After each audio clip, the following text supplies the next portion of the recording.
अस्सलाम वालेकुम, मैं हूं रेहान तारिक और आप देख रहे हैं दास्ताक। चेयरमैन तहरीक इंसाफ इमरान खान की असेंबलियां तोड़ने की ख्वाहिश दम तोड़ती दिखाई देती है। इमरान खान ने हफ्ते के रोज 23 दिसंबर को असेंबलियां तहलील करने की बजाय अपने वोटर्स और सपोर्टर्स को एक नया दिलासा देते हुए जुमे के रोज असेंबलियां तोड़ने की हतमी तारीख का ऐलान किया। लेकिन इस दौरान हुकूमत जो पहले ही जोड़ तोड़ में मसरूफ थी उन्होंने अपनी तमाम तर सियासी तवानाइयां असेंबलियां बचाने पर सर्फ करते हुए न सिर्फ नए सिरे से हिकमत अमली बनाई बल्कि इनको अमली जावा पहनाते हुए तहरीक इंसाफ और काफ लीग को बड़ा सरप्राइज दिया। पीडीएम की जानिब से गुज़श्ता रात पहले वज़ीर आला पंजाब चौधरी परवेज़ इलाही और speaker Sibtain Khan, deputy speaker Wasiq Qayyum के खिलाफ अदम एतमाद की तहरीक जमा कराई गई, जिसके बाद गवर्नर की जानिब से परवेज़ इलाही को एतमाद का वोट लेने का कहा गया है। इमरान खान और चौधरी परवेज़ इलाही जो असेंबलियां तहलील करने से पहले सीट एडजस्टमेंट के लिए प्लान बना रहे थे, अब उन्हें पंजाब में वज़ारत आला बचाने के लिए संगीन खतरात दरपेश हैं। परवेज़ इलाही, स्पीकर पंजाब असम्बली समेत पीटीआई के अरकान गवर्नर की जानिब से एतमाद के वोट लेने की हिदायत को गैर कानूनी करार दे रहे हैं। लेकिन इससे कबल ये तमाम लोग समझते थे कि इनके पास अरकान पूरे हैं और वो हुकूमत की ऐसी किसी भी चाल को नाकाम बनाने की सलाहियत रखते हैं। लेकिन अब जब अदम एतमाद की तहरीक और एतमाद का वोट हासिल करने का मरहला आन पहुंचा है, यानी सर पर दस्तक दे रहा है, तो दोनों इत्तेहादियों के हाथ पांव फूलते दिखाई दे रहे हैं। स्पीकर पंजाब असम्बली की जानिब से वाज़ेह कहा जा रहा है कि गवर्नर की जानिब से एतमाद का वोट हासिल करने के लिए असम्बली इजलास बुलाने की समरी गैर कानूनी है और वो कल किसी सूरत भी असम्बली इजलास नहीं बुलाएंगे, क्योंकि 4 माह से जारी पंजाब असम्बली के इजलास को खत्म नहीं, कुछ वक्त के लिए मुलतवी किया गया था। सफ्तान खान जो स्पीकर पंजाब असम्बली है, वो क्या मौक़िफ़ रखते हैं, इस पर जरा उसकी एक झलक आपके सामने रखते हैं। पहली बात तो ये है, मैं अब भी बड़े वावसूक अंदाज में कह रहा हूँ कि हमने इजलास जो था वो हमने प्रोरोग नहीं किया था बल्कि एडजर्न किया था। एडजर्न आप सारे माशाल्लाह समझदार हैं कि हाउस इन ऑर्डर है और हाउस चल रहा है, तो इसके ऊपर गवर्नर साहब ने ये जो रात ये ऑर्डर किया है, मैं इसको इल्लीगल समझता हूँ और मैं इसको ठीक नहीं समझता। अब ये भी तारीख में पहली बार है कि इजलास चल रहा है और 4 महीने से चल ही रहा है। दूसरी जानिब हुकूमत का मौक़िफ़ है कि पंजाब असम्बली का इजलास कल ना हुआ और वज़ीर आला परवेज़ इलाही ने एतमाद का वोट ना लिया तो वज़ीर आला हाउस को सील कर दिया जाएगा। मीडिया से गुफ्तगू में राना सनाउल्लाह ने स्पीकर सफ्तान खान के मौक़िफ़ को गलत करार दिया और कहा है कि गवर्नर का पंजाब असम्बली का इजलास बुलाने पर स्पीकर असम्बली का मौक़िफ़ गलत है। स्पीकर असम्बली का मौक़िफ़ क़वायद और ज़वाबित के खिलाफ है। गवर्नर पंजाब असम्बली का इजलास बुला सकता है। राना सनाउल्लाह क्या कहते हैं वो भी देखते हैं। उसमें राब्ते में है, अभी जो मीटिंग हुई है उसमें भी सभी से रब्ता है। गवर्नर जो है वो नोटिफाई करेंगे नेक्स्ट चीफ मिनिस्टर के इलेक्शन के लिए। स्पीकर साहब का जो स्टांस है ये गलत है, तो रूल्स और आइन के खिलाफ है। गवर्नर जो है वो इजलास बुला सकता है और अगर कल 4 बजे इजलास न हुआ और चीफ मिनिस्टर ने एतमाद का वोट ना लिया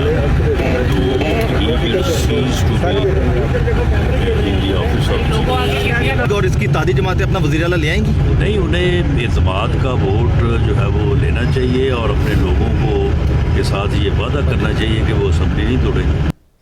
अब गवर्नर पंजाब की जानिब से भेजे गए समरी के मुताबिक वज़ीर आला पंजाब चौधरी परवेज़ इलाही को कल शाम 4 बजे एतमाद का वोट लेना है, लेकिन ये इजलास होगा या नहीं होगा, सूरत हाल खासी मखमसे का शिकार दिखाई दे रही है। ऐसे में एडवोकेट जनरल पंजाब अहमद अवैस क्या कहते हैं, ज़रा वो भी आपके सामने रखते हैं।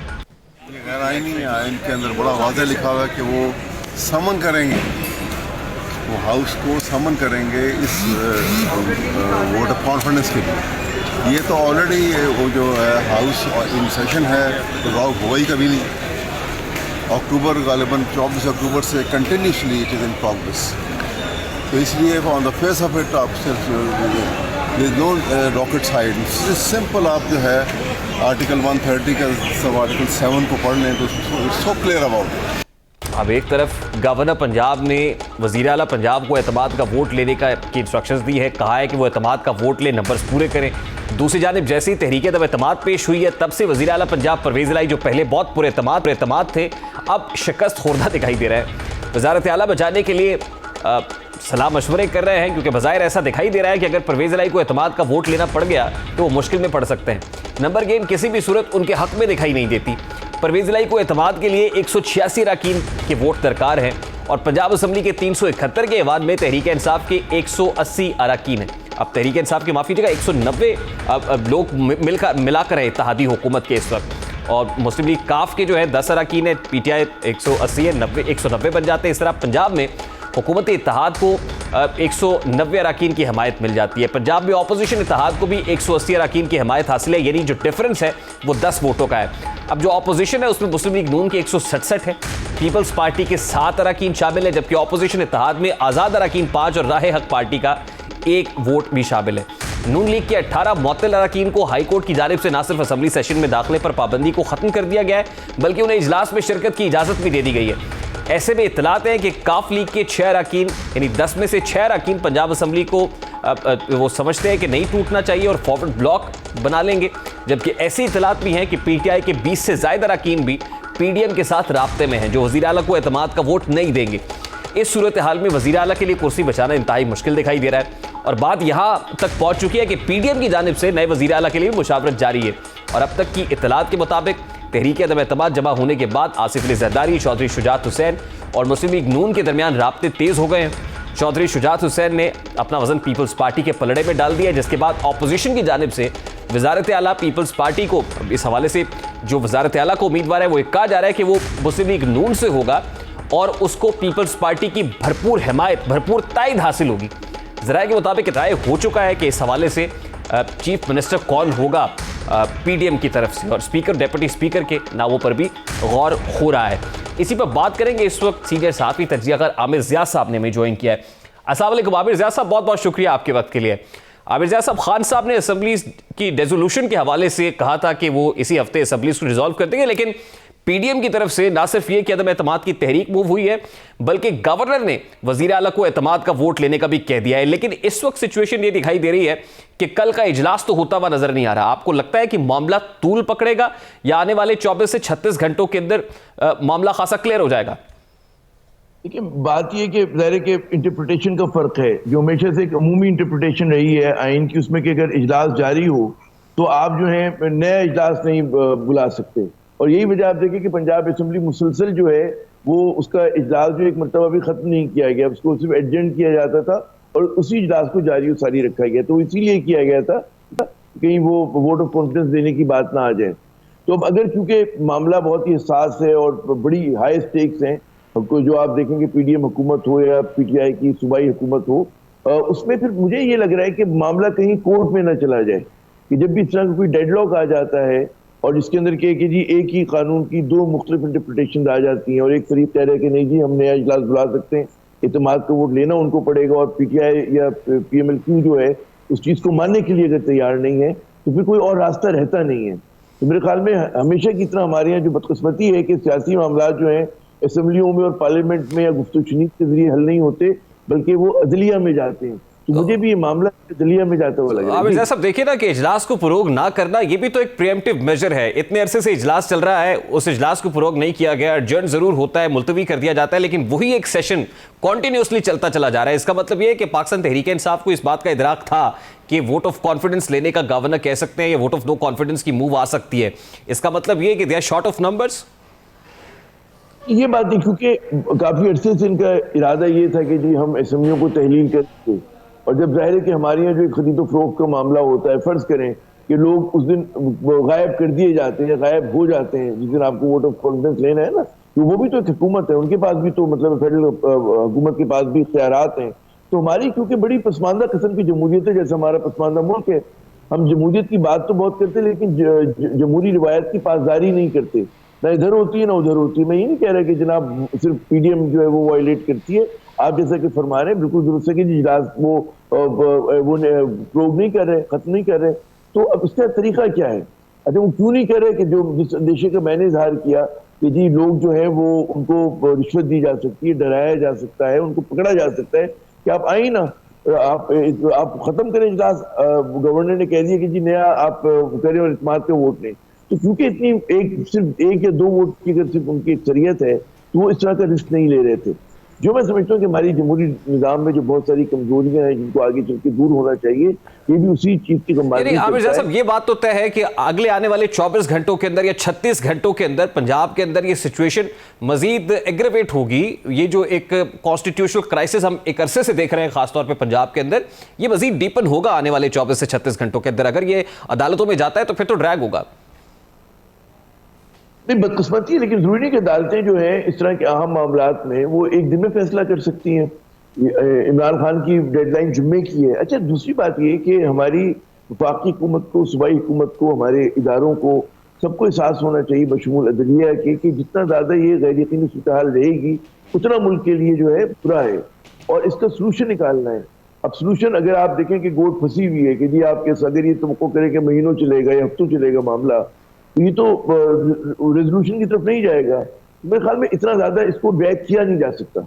आइदर वे फैसला कुछ भी हो, अदालत पीडीएम के हक में भी दे सकती है, उनके खिलाफ भी दे सकती है, पीटीआई के हक में भी जा सकते हैं। जो भी होगा, फैसला जो होगा वो जल्द आएगा। मैं नहीं देखता कि देर होगी उसको। अच्छा देखिए, पंजाब असेंबली के रूल्स ऑफ प्रोसीजर के अंदर ये बड़ा क्लियरली लिखा हुआ है कि article 130 of the constitution clause 7 के मुताबिक अगर गवर्नर पंजाब वजीर आला को एतमाद का वोट लेने का कहते हैं और वजीर आला ऐसा करने में हिचकिचाहट महसूस करते हैं या गुरेज करते हैं, तो इसका मतलब यही समझा जाएगा कि वजीर आला is short of numbers. Then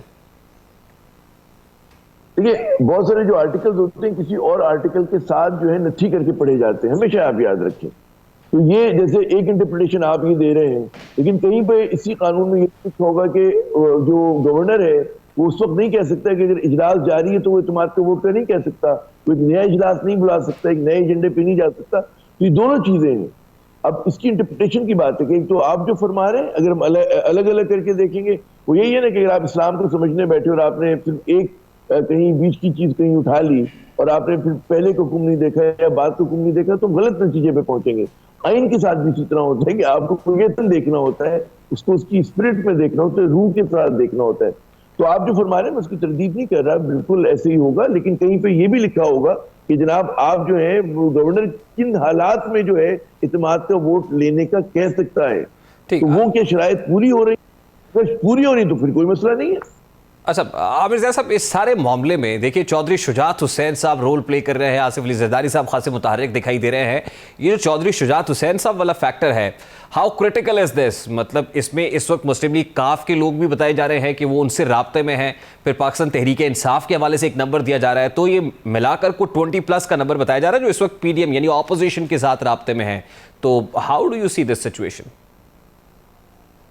देखिए, पीडीएम के लोग, वो तो अदालत फैसला कर चुकी है कि पीडीएम के लोग अगर, सॉरी माफ कीजिएगा, पीटीआई के लोग जो हैं अगर अपनी पार्टी के खिलाफ वोट डालते हैं तो वो तो फैसला अदालत पहले कर चुकी है। नहीं, ये तो फ्लोर क्रॉसिंग होगी, वोट ऑफ नो कॉन्फिडेंस में। कॉन्फिडेंस के मामले पे तो ऐसा नहीं। नहीं, मैं वही अर्ज कर रहा हूँ ना कि उसके अंदर भी आपको अपनी पार्टी के नज़्म ज़ब्त का वो रखना होता है ना, पासदारी। सबसे आसान काम ये होगा कि पूरी की पूरी PMLQ जो है वो उठकर जो है वो कहीं और चली जाए। ये सबसे आसान हल है जिसपे कोई तनाज़ा खड़ा नहीं होगा। भाई आप इत्तेहादी हैं, इत्तेहादी हट गए। आप देखिए जब कौमी असेंबली में इमरान खान के खिलाफ वोट ऑफ नो कॉन्फिडेंस आए थे, जो पीटीआई के डिसिडेंट थे उन्होंने नहीं डाला था इमरान के खिलाफ वोट, वो एब्सटेन किया था इसी वजह से कि उस कंट्रोवर्सी से बचना चाहते थे। मैं नहीं देखता कि पीटीआई के लोग जो अदालत के फैसले आ चुके हैं उसकी रूह में वो कुछ और करेंगे। सबसे आसान चीज है कि जी PMLQ क्या करती है। अच्छा, PMLQ का अब तक जो हम सियासत देख रहे हैं कि चौधरी शुजात जो है उनका जो उनके पार्लियामेंटेरियन तो उन पर असर नफूज नहीं है, और वो जो है वो परवेज इलाही साहब का है।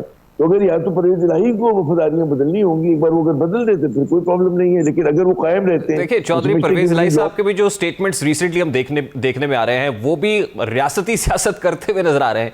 दूसरी तरफ मुनिस इलाही साहब हैं, वो फौरन इधर परवेज इलाही स्टेटमेंट देते हैं, उधर मुनिस इलाही जमान पार्क पहुंच जाते हैं, कुछ क्लैरिफिकेशंस होती हैं, फिर ये बताने की कोशिश की जाती है नहीं हम आपके साथ चट्टान की तरह खड़े हुए हैं। तो अल्टीमेटली परवेज इलाही साहब की राय प्रिवेल करेगी यहाँ पर या मुनिस इलाही प्रिवेल करते हुए नजर आ रहे हैं आपको? देखिए, ये बात होती है कि हॉकी अगर खेल रहे हैं ये लोग तो एक दूसरे को पास कर रहे हैं। बात ये होती है कि सियासत में बातों का दो-धारी तलवार चलाई जा रही होती है। जैसे कि PMLQ तो बड़ी आइडियल पोजीशन में है और वो एक तरफ जो है जहां अपने रिजर्वेशन का तहफ़्फ़ुज़ात का इज़हार करती है वहीं पर वो यकीन भी दिला रही है। अब ये आखिरी दिन फैसला होगा कि कहाँ पे जाने। मेरा प्रयास यही है कि फौज के साथ जो भी उनका एक हमेशा से राब्ता रहा है और हमेशा से उन्होंने उनके साथ वफादारी निभाई है तो उसके खिलाफ नहीं जाएंगे। उसके साथ साथ उनकी जो लॉन्ग टर्म पॉलिटिक्स है वो समझते हैं कि हम पीटीआई के साथ अगर हम जाएंगे तो उसमें उनको ज्यादा फायदा है। बात ये देखें, पंजाब की सियासत में या तो PMLQ ये फैसला कर ले कि हमें जो है नवाज शरीफ साहब के साथ मिलकर काम करना है, लेकिन अगर आप उसकी तारीख का मुताला करें, खुद चौधरी शुजात ने किताब लिखी सच तो ये है, आपने गालिबन पढ़ी हो, उसमें उन्होंने बताया कि जी नवाज शरीफ ने किस किस मामले में चिकनी की। उन्होंने पूरी तारीख बताई कि पहली मतलब हमारी कब मुलाकात हुई थी, उसके बाद जिलानी साहब ने हमारे साथ क्या ज्यादती की और मतलब हमें वजीर आला बनना था, तो इनकी पुरानी तारीख है।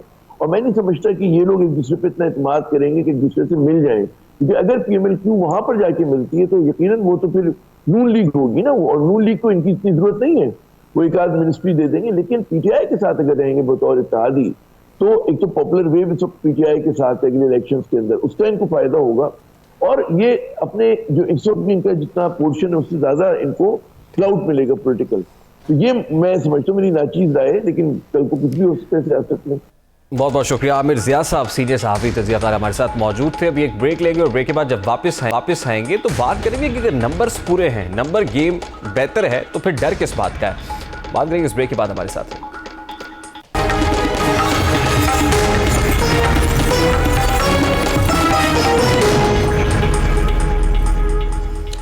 Welcome back. अभी खबर है पंजाब असम्बली से, जहां इजलास बगैर किसी कार्रवाई के मुलतवी कर दिया गया है। स्पीकर पंजाब असम्बली ने इजलास जुम्मे के रोज तक मुलतवी किया है और अभी जो इजलास जारी था वो सिर्फ 15 मिनट तक जारी रह सका और कोरम की निशानदही पर कोरम पूरा ना होने के बायस इस इजलास को मुलतवी किया है और कोई कार्रवाई इस इजलास में नहीं हो सकी। बगैर कार्रवाई के इसको एडजर्न कर दिया गया है। इस वक्त पाकिस्तान तहरीक इंसाफ के रहनुमा रियाज फतियाना साहब हमारे साथ मौजूद है।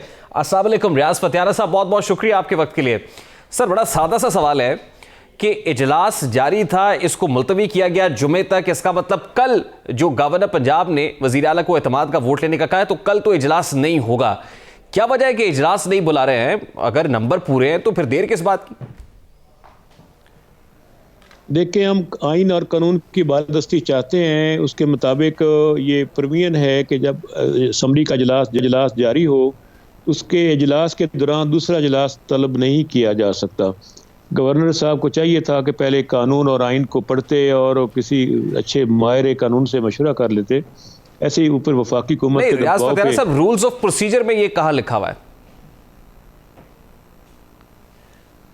जी, मैंने अर्ज किया ना, बड़ा वाजे इसमें rules procedure and conduct of business assembly का भी वाजे है और सारी चीज़ें बड़ी वाजे हैं, क्योंकि ये इजलास कंटिन्यू चल रहा है पिछले काफी पंजाब असम्बली के रूल्स ऑफ प्रोसीजर में तो ये लिखा हुआ है, जिसमें article 130 of the constitution clause 7 का हवाला दिया गया है कि अगर गवर्नर एडवाइस करता है वजीर आला को तो उसमें डिले नहीं कर सकते। वो उन्हें फौरी तौर पर इसको अमल करना होगा, इसके ऊपर एतमाद का वोट लेना होगा। अगर डिले करेंगे तो इसका मतलब यही समझा जाएगा कि उनके पास नंबर्स पूरे नहीं है।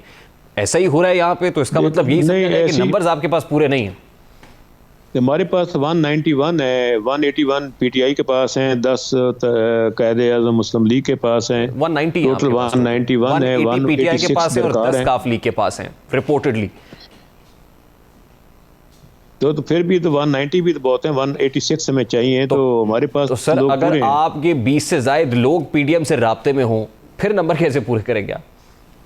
PDM से क्यों राब्ते में होंगे? उनको पता है आगे पार्टी का वोट बैंक किसका है किसका नहीं है। PDM के साथ जाना तो सियासी खुदकशी की मानद है और अवाम तो हर तरफ उनको बुरा भला कह रही है, सारे लोग अपने हल्कों में। तो फिर चलिए, मेरा एक और बड़ा सादा सा सवाल है सर, ये जो पंजाब असम्बली का सेशन गुज़श्ता 4 महीने से चल रहा है, जिसको एडजर्न कर दिया जाता है, प्रोग नहीं हो रहा है, इसके पीछे क्या मंतक है? क्या ये भी एक प्रीएम्प्टिव मेजर है जिसमें आपको पता है कि अदम एतमाद की तहरीक आ सकती है, गवर्नर एतमाद का वोट लेने का कह सकते हैं, इसीलिए इसको इतना लंबा चला है? ये भी मैराथन इजलास है जो चली जा रहा है?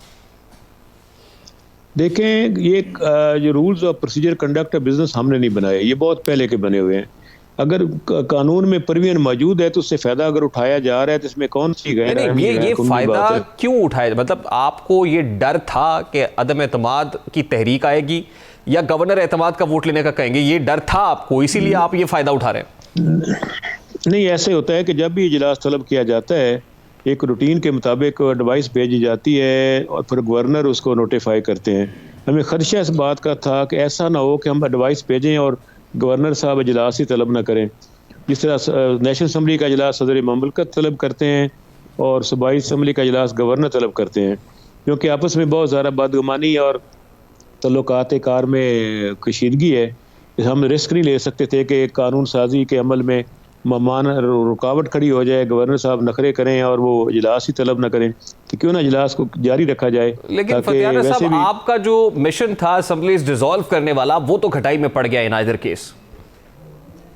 जी, उसका में अफसोस है, क्योंकि हमने तो बड़ा वाज़ेह ऐलान किया था कि 23 दिसंबर को हम असम्बलियाँ बर्खास्त कर देंगे, तो ये शरारत की है वफाकी हुकूमत ने और अदम एतमाद की तहरीक और ये वोट और कॉन्फिडेंस की शरारतें, तो ये तुम्हारा हक है और था और होना चाहिए। वैसे फतियाना साहब वैसे फ्रैंकली स्पीकिंग आप भी अंदर से यही तो नहीं चाहते थे कि हमने तो ऐलान कर दिया है को पीडीएम ही कुछ कर ले जिसकी वजह से ये मामला टल ही जाए, तो मामला तो टल गया नहीं, ऐसी कोई बात नहीं है, ऐसी बात नहीं है। मेरे ख्याल पीडीएम ने अपने पाँव पे कुल्हाड़ी मार ली है, ये हमाकत करके पता नहीं कौन सा उनका मशीर है, अच्छा उनको गलत मशवरे दे रहा है।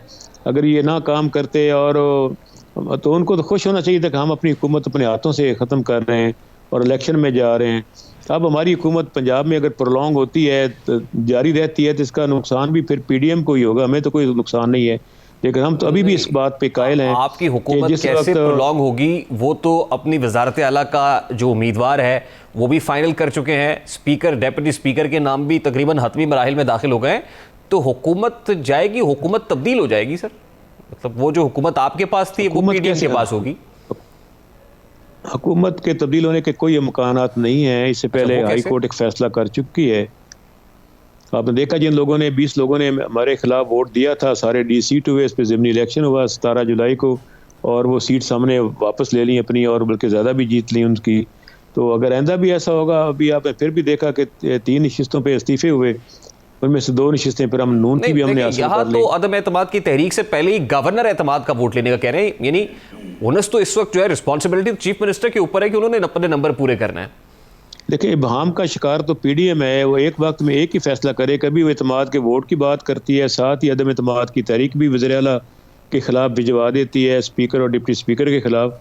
एक वक्त में एक इनिंग्स खेले ना, at a time 2 innings. Symbolism तो है ना फतियाना साहब, लॉजिक ये है, एक सिंबॉलिक है कि वो असेंबलीज को डिसॉल्व नहीं होने देना चाहते, वो असेंबलियों की तहलील को रोकना चाहते हैं। ये तो फाउल प्ले है ना, ये तो कोई सही तो गेम नहीं खेला हमारे साथ मैदान में। ये तो ये फाउल प्ले कैसे है सर? अगर आपका इजलास 4 महीने से चल रहा है और इस दौरान गवर्नर आप कहते हैं कि एडवाइस देते हैं और हम नहीं करते, तो ये रूल्स ऑफ प्रोसीजर है, और अगर वहां आपकी रेजोल्यूशन के फैसले से पहले अगर अदम एतमाद की तहरीक आ जाती है तो ये फाउल प्ले कैसे है? ये रूल्स ऑफ प्रोसीजर नहीं कहते? ये तो उन्हें कौम को फेस करना चाहिए ना, क्यों अपने वोटर से घबरा रहे हैं, डर रहे हैं, हचकिचा रहे हैं और इलेक्शन से क्यों भाग रहे हैं? उनको चाहिए ना, आज से 1 साल पहले तो ये रोज़ लॉन्ग मार्च करते थे, मौलाना साहब भी, बिलावल साहब भी और ये सारी जमातें हर वक्त वोट इलेक्शन की बात करती थी। जब हम तैयार हुए हैं तो ये भाग गए हैं। तो आए, अब वे मैदान में आए। अगर ये मकबूल जमात है पीडीएम का इत्तेहाद और वफाकी हुकूमत की कारकर्दगी से अवाम मुतमिन है, तो उनको इलेक्शन में आना चाहिए, हमारे साथ लड़े इलेक्शन हमारे साथ। ये बात आपकी दुरुस्त है, इलेक्शंस में तो आना चाहिए और इलेक्शंस होने चाहिए, लेकिन पीडीएम का मौक़िफ़ ये है कि आपके कहने पे इलेक्शन क्यों होने चाहिए? मतलब आप कह रहे हैं इसलिए इलेक्शन होने चाहिए, तो ये ऐसे तो नहीं होगा। देखिए जब आइन हक देता है, अख्तियार देता है वज़ीर आला को कि जब चाहे या वज़ीर आज़म को भी अपनी असम्बली बर्खास्त कर सकते हैं। आइन पीडीएम को भी हक देता है कि जब चाहे अदम एतमाद की तहरीक ले आए, आइन गवर्नर को भी हक देता है कि जब चाहे वो वज़ीर आला को एतमाद का वोट लेने का कह दे। लेकिन एक बात है ना, आप फिर चाहिए तो ये था ना फतियाना साहब, आपको ये चाहिए था कि जिस दिन इमरान खान साहब ने दोनों वज़ीर आला को अपने दाएं बाएं बिठाया हुआ था, उसी दिन असेंबलीज डिसॉल्व करने के लिए कह देते गवर्नर को उसी रोज। ये जो आपने बीच में 5 दिन का गैप दिया, इसका मतलब आप भी ये चाहते थे कि इन 5 रोज के अंदर कुछ ना कुछ ऐसा हो जाए कि असेंबलीज डिसॉल्व करने की नौबत ना आए। ऐसी कोई बात नहीं है। मेरा ख्याल इस पूरे अमल में पीडीएम बेनकाब हो गई है, और पहले हम ज़बानी उनकी बातें होती थी, अभी पूरी कौम ने देख लिया कि इलेक्शन से कैसे भागे हैं, दम दबा के भाग गए हैं, और इनको हम भागने नहीं देंगे। अल्टीमेटली इनको इलेक्शन में जाना पड़ेगा। कितना अरसा भागेंगे, कितना अरसा? एक तो बड़ी वाज़ेह बात है कि इनकी तहरीक अदम एतमाद की कामयाब नहीं हो सकती। हमारी हुकूमत कंटिन्यू करेगी। फतियाना साहब आप ही ने दिया ना, ये मौका भी तो पीडीएम को आप ही ने दिया है। मैं तो कह रहा हूँ आप उसी दिन रिजॉल्व कर देते, ये मौका ही ना आती, ये नौबत ही ना आती। सर वो आपकी बात दुरुस्त है, कुछ चीज़ें थी जो उनको मुकम्मल करना चाहते थे, कुछ मामला जिसको हमने समझा कि 5 दिन और दे दी जाए ताकि अपनी तैयारी हम मुकम्मल कर लें। अब अगले इलेक्शन के लिए हमें कोई ये भी तो तय करना था कि इनको टिकट देने हैं, क्या इंतजाम करने हैं, सारी चीज़ें हम तैयारी करके। और आप ये समझ रहे हैं कि 5 रोज में ये तय हो जाना था कि किसको टिकट देने और इलेक्शंस कैसे लड़ने, ये 5 रोज में होना था? जी इसमें तैयारी तो हमने करनी है ना जी। आप इसलिए देखें, मैं इलेक्शन एनालिसिस मैनेजमेंट सेल को भी डील करता हूँ, तो हम तो तैयारी कर रहे हैं। ऑलरेडी हमारी तैयारी मुकम्मल है। इलेक्शन के लिए छोटी मोटी कमी रहेगी जो हम पूरी करना चाह रहे थे, लेकिन पीडीएम ने वही किया जिसकी हमें तवक्को नहीं थी, कि हमारा ख्याल था कि वो जमहूरी अमल को बरकरार और बढ़ाने के लिए ज़रूर हमारी इस ऑफर को कबूल करेंगे, इलेक्शन में आएंगे, लेकिन वो भाग गए और अदम एतमाद की तहरीक, लेकिन वो कामयाब नहीं होगी। चलिए फतियाना साहब, लास्टली मुझे ये बताइए कि इस वक्त काफ लीग के ऊपर तकिया किए हुए हैं आप, क्योंकि 10 वोट बड़े इंपॉर्टेंट है, 10 ही का डिफरेंस है और 10 इस वक्त काफ लीग के पास है। आपको लग रहा है कि काफ लीग के साथ पीटीआई चल पाएगी या अल्टीमेटली अलग होना पड़ेगा काफ को और या पीटीआई को, they will have to get away with Qaf league? मेरा ख्याल इस पे बड़ी वाज़ेह स्टेटमेंट दी है, ट्वीट किया है मोनस लाई साहब ने कि हम अपना इत्तेहाद कायम रखना चाहते हैं, इमरान खान के साथ खड़ा होना चाहते हैं और हम असम्बली तोड़ने के लिए पूरी तरह तैयार हैं। और दोनों तरफ से एक बात भी मुत्फिक है कि दोनों जमातें मिल के अगला इंतखाब भी लड़ेंगी। हमारे इत्तेहादी हैं, हम इत्तेहाम करते हैं चौधरी परवेज़ लाई साहब का, मोनस लाई साहब का, और हमारे दरमियान बहुत खुशगवार मरासम है और बहुत अच्छी वर्किंग रिलेशनशिप चल रही है। और अगले इंतखाबात में हम बहुत सारे टिकट भी देंगे काफ लीग को, उनके अरकान को जीतने के लिए, लड़ने के लिए। तो पहले भी आपको याद होगा 2018 में भी हमने इनको एडजस्टमेंट दी थी, 4 कौमी असम्बली की नशिस्तें हैं और 8 कौमी सूबाई असम्बली की 10। तो ये मेरा ख्याल है मिलजुल के हम चले हैं। कुछ रिजर्व सीट्स इनके पास हैं, basically 4 general seat national assembly की और 8 सूबाई असम्बली थी, और 4 के हिसाब से एक एक इनकी 2 ख्वातीन सूबे में और 1 मरकज़ में आई। तो आइंदा चल के भी असूली फैसला है और हमें इनको साथ लेकर चलना है। तो काफ लीग क्यों इस मौके को खोएगी? फतियाना साहब, पाकिस्तान की सबसे ज़्यादा पॉपुलर पार्टी साथ लेकर चल रही है। I have to take a very quick short break. Fatyana साहब, thank you very much for your time. Pakistan Tehreek Insaf के राज फतियाना साहब हमारे साथ मौजूद थे। Let's take a very quick short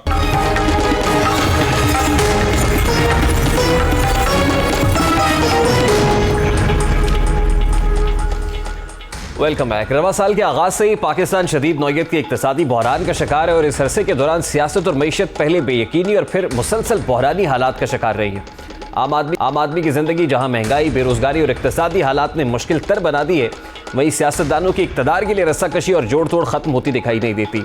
मुल्क में एक वक्त में मुख्तलिफ बहरान सर उठाए हुए हैं। एक तरफ तवानाई का शदीद बहरान है, इदारों का खसारा बढ़ता जा रहा है, डॉलर्स की कमी है, IMF पैकेज नहीं मिल रहा, महंगाई की बुलंद शरह समेत माशी लिहाज से पाकिस्तान हर तरफ से गिरदाब में फंसा हुआ है, जिससे निकलने की उम्मीद मुस्तकबिल करीब में तो हरगिज़ दिखाई नहीं देती है। दूसरी जानिब सियासी बहरान है जो ख़त्म होने की बजाय मजीद बढ़ता ही चला जा रहा है। आज वज़ीर आज़म शहबाज शरीफ की ज़ेर सदारत वफाकी काबीना का इजलास हुआ, जिसमें मुल्क की मईशत भी ज़ेर बहस आई और इस हवाले से कुछ फैसले किए गए हैं।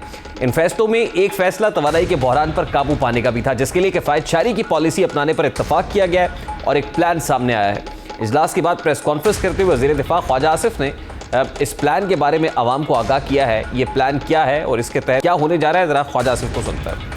जो एस्टिमेट्स हमने बनाए हैं कि अगर वर्क फ्रॉम होम 20% अगर जो वर्क फोर्स है गवर्नमेंट के इदारों में अगर वो घर से काम करे 20% रोटेशन बेसिस के ऊपर, तो 56 अरब रुपए की बचत है सालाना। और दूसरा जो है वेडिंग हॉल्स के टाइमिंग्स जो है ना वो 10 बजे रात तक जो है कर दिए जाएंगे। ऑलरेडी भी ये सिलसिला चल रहा है, कहीं पे ऑब्जर्व हो रहा है, कहीं पे नहीं हो रहा। रेस्टोरेंट्स, होटल्स और मार्केटें जो है ना 8 बजे बंद हो जाएंगी। इसमें थोड़ी सी गुंजाइश है कि रेस्टोरेंट्स और उनको आगे तक ले जाया जाए, घंटा या 1.5 घंटा आगे कर दिया जाए। लेकिन बेसिकली इससे 62 बिलियन रुपए की जो है ना वो बचत होगी।